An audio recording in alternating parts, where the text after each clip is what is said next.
இன்றைக்கி காலையில் ஒரு ஃபங்க்ஷன் இருந்துச்சுங்க. காலையில் நேரத்தில் எந்திரிக்கணும்னு சொல்லி 3 மணிக்கு அலாரம் வச்சேங்க. அலாரம் அடிச்சு நான் எந்திரிச்சனோ இல்லையோ, தம்பி முதலாளாக எந்திரிச்சு உட்காந்துட்டான். நானும் தான் வருவேன், என்னையும் கூட்டிகிட்டு போங்க அப்படின்ட்டு. நேற்று ரிசப்ஷன், இன்றைக்கி முகூர்த்தம். நேற்று நைட்டு வந்து ரிசப்ஷன் எல்லாம் முடிச்சுட்டு நாங்கள் வரும்போதே ரொம்ப லேட் ஆகிடுச்சு. சரி தம்பி எப்படியும் காலையில் எந்திரிக்க மாட்டான், அவனை விட்டுட்டு போயிடலாம் அப்படின்னு தான் நினச்சோம். ஆனால் அலாரம் அடிச்சதும் டக்குன்னு எந்திரிச்சு உட்காந்துட்டான். நாங்கள் விட்டுட்டு போயிடுவோங்கிறதுனாலே முதலாளாக எந்திரிச்சு உட்காந்துட்டான்.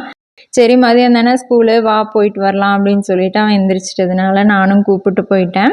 4:30 மணிக்கு முகூர்த்தம். நாங்கள் 4:30 மணிக்கெல்லாம் வந்து கோவிலுக்கு போயாச்சு. கருமத்தம்பட்டியில் இருக்கிற சினிமலை ஆண்டவர் கோவிலில் தாங்க முகூர்த்தம் நடந்துச்சு. முகூர்த்தமெல்லாம் முடிச்சுட்டு நாங்கள் திரும்ப மண்டபம் போகும்போது 6:30 மணிக்கு மேலே ஆயிடுச்சு. நான் இந்த கோவிலுக்கு போகணும்னு நினச்சிட்டு இருந்தேங்க. ஆனால் போகவே முடியல. 15 வருஷத்துக்கு மேலேயே ஆச்சு நான் இந்த கோவில் போயிட்டு. போன உடனே வந்து முகூர்த்தமெல்லாம் முடிச்சுட்டு அப்படியே வந்து நாங்களும் திருப்தியாக சாமியை கும்பிட்டு அப்படியே கிளம்பி வந்துட்டோம்.